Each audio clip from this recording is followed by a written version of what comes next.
अस्सलाम वालेकुम, मैं हूँ बरीन जवाद। आज मैं आपके लिए विंटर स्पेशल एक रेसिपी लेके आई हूँ जिसे बना के आप खुद खाएं, बच्चों को खिलाएं।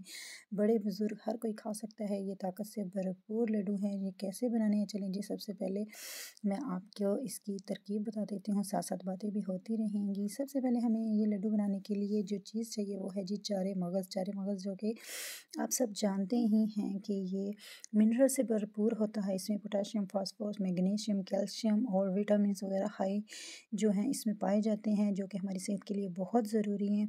और ये कहते हैं कि ब्रेन की ग्रोथ के लिए भी बहुत अच्छे होते हैं। तो इसमें हम सबसे पहले चारे मगज़ डालेंगे। इनकी क्वांटिटी आपने जितनी आपने चीज़ बनानी है उसके हिसाब से डालेंगे। मैंने 1 पाव मंगवाए थे, लेकिन मैं आधा आधा पाव यूज़ करूँगी क्योंकि मुझे अभी बहुत ज़्यादा नहीं बनाने। तो आपने अगर आधा किलो खजूरें ली हैं तो इसमें आपने 1-1 पाव हर एक चीज़ ऐड करनी है, ठीक है।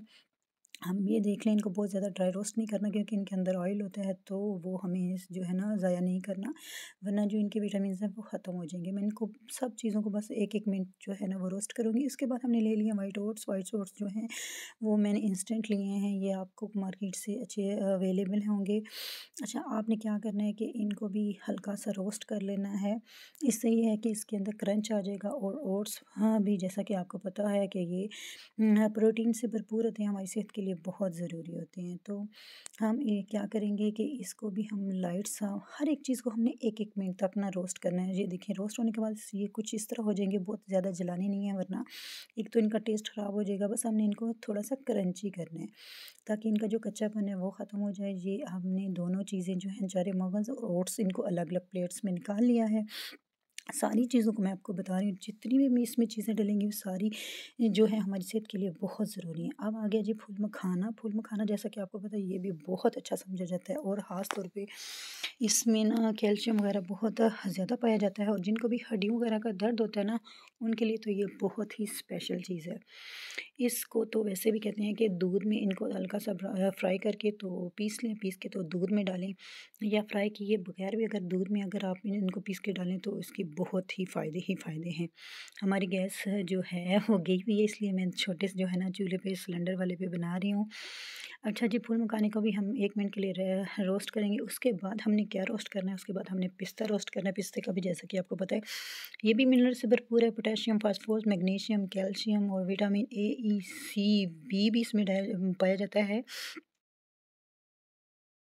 तो इसमें हाँ, विटामिन बी के अलावा विटामिन के भी जो है वो भी इसमें मौजूद होता है, जो कि हमारी सेहत के लिए बहुत ज़रूरी है। जितनी चीज़ें इसमें डल रही हैं सारी की सारी जो है ना ताकत से भरपूर, हमारी सेहत के लिए बहुत अच्छी हैं। ये आप बच्चों को खिलाएं, यकीन करें, जो बच्चों की ग्रोथ नहीं हो रही अगर उनको अपना के देंगे तो उनके बच्चों की ग्रोथ जो है वो बहुत अच्छी होगी। अच्छा, जो फूल मखाने हैं और पिस्ता है, इन सारी चीज़ों को हमने ग्राइंड करना है, तो हमने इनको जो है अलग एक ही जगह पे डालते जाना है। चलें जी, उसके बाद हमने ले लेने हैं जी अखरोट। अखरोट की तो मैं कहती हूँ जितनी भी तारीफ़ की जाए कम है। इनको भी हमने बस हल्का सा रोस्ट करना है क्योंकि इसके अंदर भी ऑयल होता है जो हमें बिल्कुल भी ज़ाया नहीं करना। चलें जी, इसके बाद जो हम नेक्स्ट क्या लेंगे, नेक्स्ट हमने ले लेने हैं बादाम।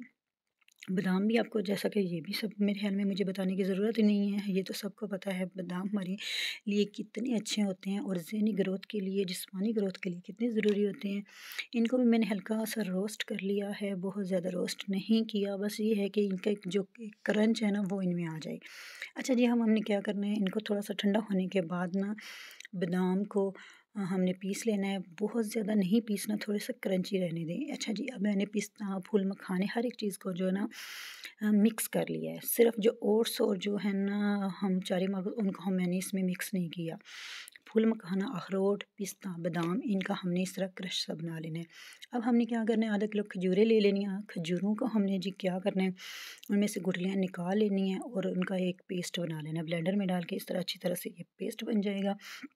अब इसके अंदर हमने चारे मगज़ डालने हैं। अब आप अपने अंदाज़े के मुताबिक, पहले आपने बहुत ज़्यादा चीज़ें नहीं डालनी, थोड़ी-थोड़ी बराबर मिक़दार में आपने सारी चीज़ें डाल लेनी है। इससे क्या होगा कि आप देखेंगे कि जो है ना खजूरें, उनमें ये सारी चीज़ें अच्छी तरह जज़ब हो जाएँ, क्योंकि अगर ज़्यादा चीज़ें डाल दी, खजूरें कम पड़ गई, तो फिर आपको और खजूरें जो है पीस के तो इसमें डालनी पड़ेंगी। अच्छा, आधा किलो खजूरें हैं, उसके हिसाब से मैं सारी चीज़ों को एक क्वांटिटी लेके बराबर मिक़दार में लेके इसके अंदर मैं ऐड कर रही हूँ, ठीक है। अब मैंने ओट्स डाल दिए, चने मगज़ डाल दिए। अब जो मैंने अखरोट, पिस्ता, बादाम और फूल मखाने का मिक्सचर बनाया हुआ ये भी मैं इसमें डाल दूँगी 2 चम्मच। अब इनको हम ना हाथों की मदद से अपने हाथों को अच्छी तरह वॉश कर लें। उसके बाद इसको आहिस्ता-आहिस्ता हाथों की मदद से जो हमारी खजूरों का मिक्सचर है ना, उसके अंदर हमने इसको डालते जाना है। जिस तरह आटा गूँथते हैं ना, हमने इसको इस तरह मिक्स करते जाना है। अच्छा, शुरू में थोड़ा-सा ये आपको डिफ़िकल्ट लगेगा, जैसे-जैसे आप हाथों से इसको इस तरह करते जाएँगे ना, तो ये सारे जो ड्राई फ्रूट्स हैं ये खजूरें अपने अंदर जज़ब कर लेंगी। ये देख सकते हैं आप, इन्होंने अच्छी तरह जो है खजूरों ने अपने ड्राई फ्रूट्स सारे जो है अपने अंदर जज़ब कर लिए हैं। इस तरह जज़ब कर लें, देख सकते हैं आप, जो है मेरा पैन जो है बिल्कुल साफ़ है। अब आपने क्या करना है, थोड़ी-थोड़ी मिकदार में हाथ में इसको लेके जिस तरह एक लड्डू बनाते हैं ना, छोटे-छोटे से आपने लड्डू बनाने हैं, बहुत बड़े नहीं बनाने, क्योंकि ऑलरेडी इनमें सारी चीज़ें डली हुई हैं, प्रोटीन से भरपूर है, विटामिन से भरपूर है। डेली का अगर आप इतना सा लड्डू भी ले लेते हैं ना, तो यकीन करें आपको कोई भी जो है ना ताकत की गोली वगैरह लेने की ज़रूरत नहीं है, कोई विटामिन्स लेने की ज़रूरत नहीं है, क्योंकि सारे विटामिन्स इसके अंदर आ गए हैं। इसी तरह हम वन बाय वन आहिस्ता-आहिस्ता जो है ना, हम इस तरह छोटे-छोटे से लड्डू बनाते जाएँगे। मेरे एक हाथ में मोबाइल है तो मुझे थोड़ी-सी मुश्किल पेश आ रही है, तो इसी तरह बस मैं सारे लड्डुओं को बना लेती हूँ, तो फिर आपको दिखाती हूँ। इस तरह कोई आप बर्तन ले लें, ये बिल्कुल टूटेंगे नहीं, तो आप उसमें आहिस्ता-आहिस्ता एक-एक लड्डू बना के रखते जाएँ। ये सारे लड्डू मैंने बना लिए हैं, ये आप देख सकते हैं कितने अच्छे बने हैं, बिल्कुल टूट नहीं रहे, और जब मैं इसे तोड़ रही हूँ तो ये इतने नरम से बने हैं माशाल्लाह। अगर आपको मेरी वीडियो अच्छी लगी, इसको लाइक कर दीजिएगा, अपने फ्रेंड्स एंड फैमिली से शेयर कर दीजिएगा। दुआओं में याद रखिएगा, अपना बहुत सारा ख्याल रखिएगा, ताकि मैं मज़ीद आपके लिए अच्छी-अच्छी वीडियोज़ लेके आऊँ। अल्लाह हाफ़िज़।